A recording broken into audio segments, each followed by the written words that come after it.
عبد الرحمن بن عابس نے بیان کیا، کہا میں نے حضرت ابن عباس رضی اللہ عنہ سے آیت انہا ترمی بشررن کالقصر یعنی وہ انگارے برسائے گی جیسے بڑے محل کے متعلق پوچھا، اور انہوں نے کہا کہ ہم 3 ہاتھ کی لکڑیاں اٹھا کر رکھتے ہیں، ایسا ہم جاڑوں کے لیے کرتے تھے تاکہ وہ جلانے کے کام آئیں، اور ان کا نام قصر رکھتے تھے۔ صحیح بخاری حدیث نمبر 4932۔ الرحمن بن عابس نے بیان کیا اور انہوں نے حضرت ابن عباس رضی اللہ عنہ سے سنا، آیت ترمی بشررن کالقصر کے متعلق آپ نے فرمایا کہ ہم 3 ہاتھ یا اس سے بھی لمبی لکڑیاں اٹھا کر جاڑوں کے لیے رکھ لیتے تھے، ایسی لکڑیوں کو ہم قصر کہتے تھے۔ کأنہم جمالات صفر سے مراد کشتی کی رسیاں ہیں جو جوڑ کر رکھی جائیں، وہ آدمی کی کمر برابر موٹی ہو جائیں۔ صحیح بخاری حدیث نمبر 4933۔ حضرت ابو ہریرہ رضی اللہ عنہ نے بیان کیا کہ رسول اللہ صلی اللہ علیہ وسلم نے فرمایا کہ 2 سور پھونکے جانے کے درمیان 40 فاصلہ ہوگا۔ حضرت ابو ہریرہ رضی اللہ عنہ کے شاگردوں نے پوچھا، کیا 40 دن مراد ہیں؟ انہوں نے کہا مجھے معلوم نہیں۔ پھر شاگردوں نے پوچھا کیا 40 مہینے مراد ہیں؟ انہوں نے کہا کہ مجھے معلوم نہیں۔ شاگردوں نے پوچھا کیا 40 سال مراد ہیں؟ کہا کہ معلوم نہیں۔ کہا کہ پھر اللہ تعالیٰ آسمان سے پانی برسائے گا جس کی وجہ سے تمام مردے جی اٹھیں گے، جیسے سبزیاں پانی سے اگاتی ہیں۔ اس وقت انسان کا ہر حصہ گل چکا ہوگا سوا ریڑھ کی ہڈی کے، اور اس سے قیامت کے دن تمام مخلوق دوبارہ بنائی جائے گی۔ صحیح بخاری حدیث نمبر 4935۔ سہل بن سعد رضی اللہ عنہ نے بیان کیا کہ میں نے رسول اللہ صلی اللہ علیہ وسلم کو دیکھا کہ آپ اپنی بیچ کی انگلی اور انگوٹھے کے قریب والی انگلی کے اشارے سے فرما رہے تھے کہ میں ایسے وقت میں مبعوث ہوا ہوں کہ میرے اور قیامت کے دن صرف ان 2 کے برابر فیصلہ ہے۔ صحیح بخاری حدیث نمبر 4936۔ قتادہ نے بیان کیا، کہا میں نے زرارہ بن عوف سے سنا، وہ سعد بن ہشام سے بیان کرتے تھے، اور ان سے حضرت عائشہ رضی اللہ عنہا نے کہ نبی کریم صلی اللہ علیہ وسلم نے فرمایا، اس شخص کی مثال جو قرآن پڑھتا ہے اور وہ اس کا حافظ بھی ہے، مکرم اور نیک لکھنے والے فرشتوں جیسی ہے، اور جو شخص قرآن مجید بار بار پڑھتا ہے پھر بھی وہ اس کے لیے دشوار ہے تو اسے دگنا ثواب ملے گا۔ صحیح بخاری حدیث نمبر 4937۔ عبداللہ بن عمر رضی اللہ عنہ نے بیان کیا کہ نبی کریم صلی اللہ علیہ وسلم نے فرمایا، جس دن لوگ دونوں جہاں کے پالنے والے کے سامنے حساب دینے کے لیے کھڑے ہوں گے تو کافروں کی گانوں کی لو تک پسینے میں ڈوب جائیں گے۔ صحیح بخاری حدیث نمبر 4938۔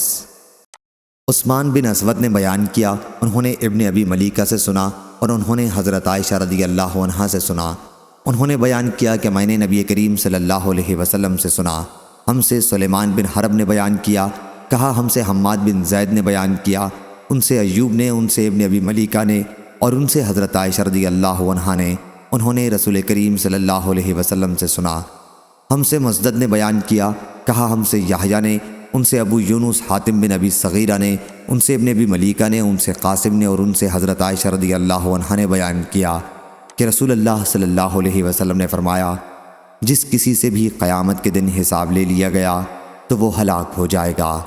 حضرت عائشہ رضی اللہ عنہا نے کہا کہ میں نے عرض کیا، یا رسول اللہ صلی اللہ علیہ وسلم، اللہ مجھے آپ پر قربان کرے، کیا اللہ تعالیٰ نے یہ ارشاد نہیں فرمایا کہ فَأَمَّا مَنْ أُوتِيَ كِتَابَهُ بِيَمِينِهِ فَسَوْفَ يُحَاسَبُ حِسَابًا يَسِيرًا، تو جس کسی کا نامہ یا مال اس کے داہنے ہاتھ میں ملے گا سو اس سے آسان حساب لیا جائے گا۔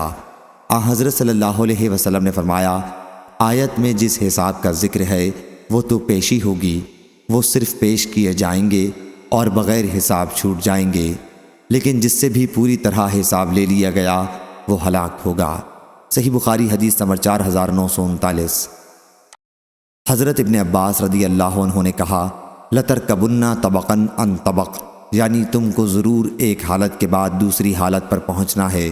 بیان کیا کہ یہاں مراد نبی کریم صلی اللہ علیہ وسلم ہیں کہ آپ کو کامیابی رفتہ رفتہ حاصل ہوگی۔ صحیح بخاری حدیث نمبر 4940۔ برا بن عازب رضی اللہ عنہ نے بیان کیا کہ نبی کریم صلی اللہ علیہ وسلم کے مہاجر صحابہ میں سب سے پہلے ہمارے پاس مدینہ تشریف لانے والے مصعب بن عمیر اور ابن ام مکتوم رضی اللہ عنہ تھے۔ مدینہ پہنچ کر ان بزرگوں نے ہمیں قرآن مجید پڑھانا شروع کر دیا۔ پھر عمار، بلال اور سعد رضی اللہ عنہم آئے، اور پھر عمر بن خطاب رضی اللہ عنہ 20 صحابہ کو ساتھ لے کر آئے۔ اس کے بعد نبی کریم صلی اللہ علیہ وسلم تشریف لائے۔ میں نے کبھی مدینہ والوں کو اتنا خوش ہونے والا نہیں دیکھا تھا جتنا وہ حضور اکرم صلی اللہ علیہ وسلم کی آمد پر خوش ہوئے تھے۔ بچیاں اور بچے بھی کہنے لگے تھے کہ آپ صلی اللہ علیہ وسلم اللہ کے رسول صلی اللہ علیہ وسلم ہیں، ہمارے یہاں تشریف لائے ہیں۔ میں نے حضرت صلی اللہ علیہ وسلم کی مدینہ میں تشریف آوری سے پہلے ہی سبح اسم ربک الاعلیٰ اور اس جیسی اور صورتیں پڑھ لی تھیں۔ صحیح بخاری حدیث نمبر 4941۔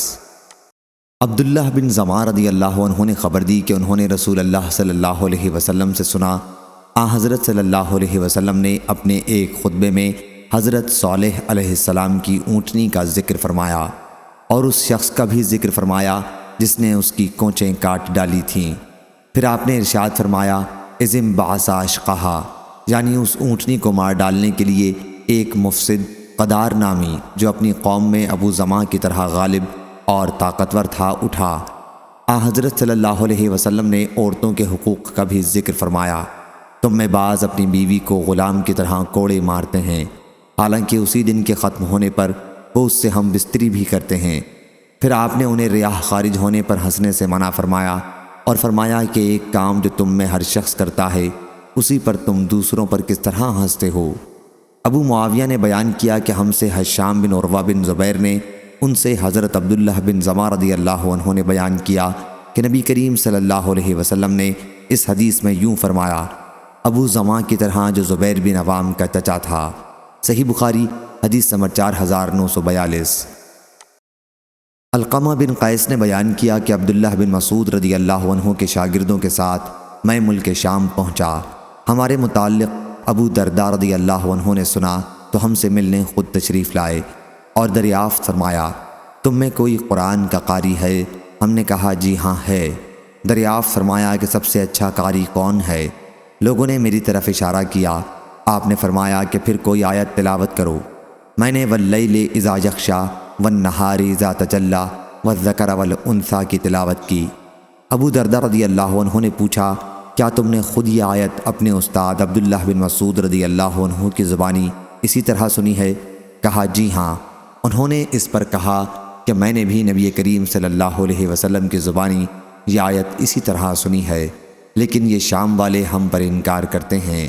صحیح بخاری حدیث نمبر 4943۔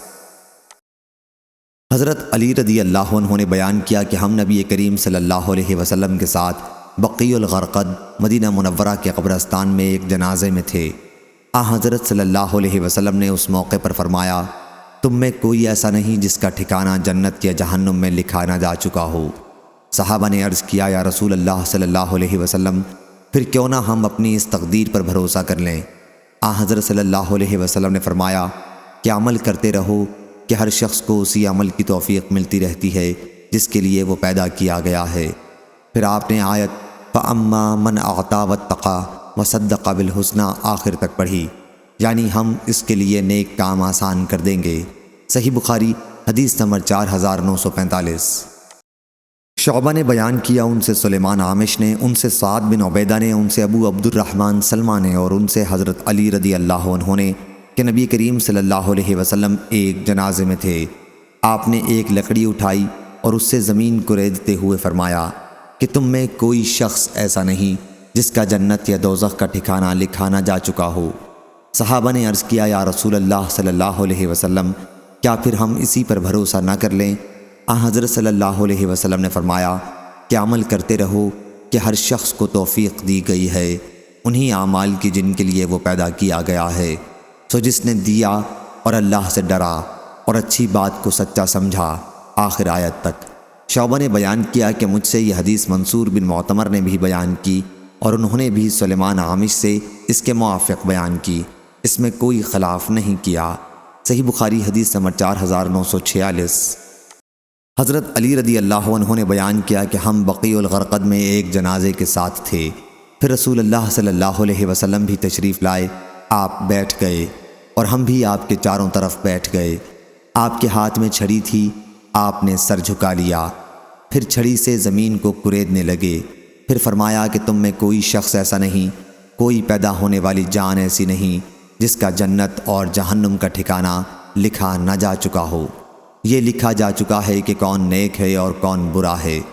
ایک صاحب نے عرض کیا، یا رسول اللہ صلی اللہ علیہ وسلم، پھر کیا حرج ہے اگر ہم اپنی اسی تقدیر پر بھروسہ کر لیں اور نیک عمل کرنا چھوڑ دیں؟